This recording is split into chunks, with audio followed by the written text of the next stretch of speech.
राज्य शासनाने अधिवेशन काळात शेतकरी कर्जमाफीसाठी गोंधळ घालणाऱ्या काँग्रेस राष्ट्रवादीच्या 19 आमदारांचं निलंबन केलं।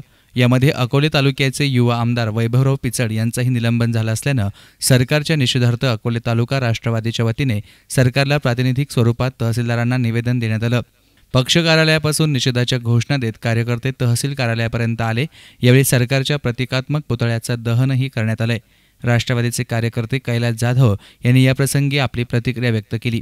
आज महाराष्ट्रामध्ये भाजप सेनेचं सरकार सत्तारूढ आहे आणि सरकारने पूर्वी जे सरकारच्या माध्यमातून ज्या घोषणा केल्या होत्या, पूर्वी देवेंद्र फडणवीस भाजपचे प्रदेशाध्यक्ष असताना त्यांनी ज्या घोषणा केल्या होत्या की आमच्या ताब्यात सरकार द्या, आम्ही शेतकऱ्यांना कर्जमुक्त करू, प्रत्येकाच्या नाव 15 लाख रुपये टाकू, अशा प्रचंड घोषणा देऊन हे सरकार चुकीचं बोलून सत्तेवर आलं आणि गेली 2.5 वर्षापासून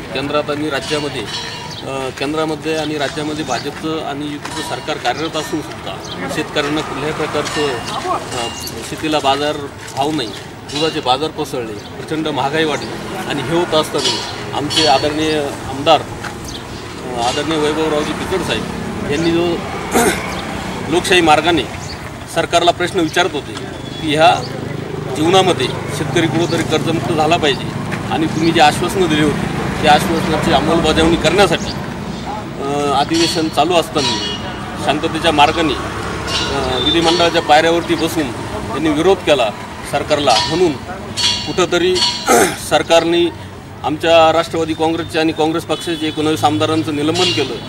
त्या निलंबन होत असताना त्याचा आम्हाला प्रचंड अभिमान वाटतो। तो अभिमान याच्यासाठीच वाटतो की शेतकऱ्यांची बाजू घेऊन एक आमचे आमदार आमदार लढतायत, त्याचा खरा आम्हाला राष्ट्रवादीच्या कार्यकर्त्यांना अभिमान वाटतो आणि या निलंबनाचा मी राष्ट्रवादी काँग्रेसचे कार्यकर्ता म्हणून शेतकरी म्हणून यावेळी राष्ट्रवादीचे कार्यकर्ते आणि नेते मंडळी शेकडोंच्या संख्येनं उपस्थित झाले होते।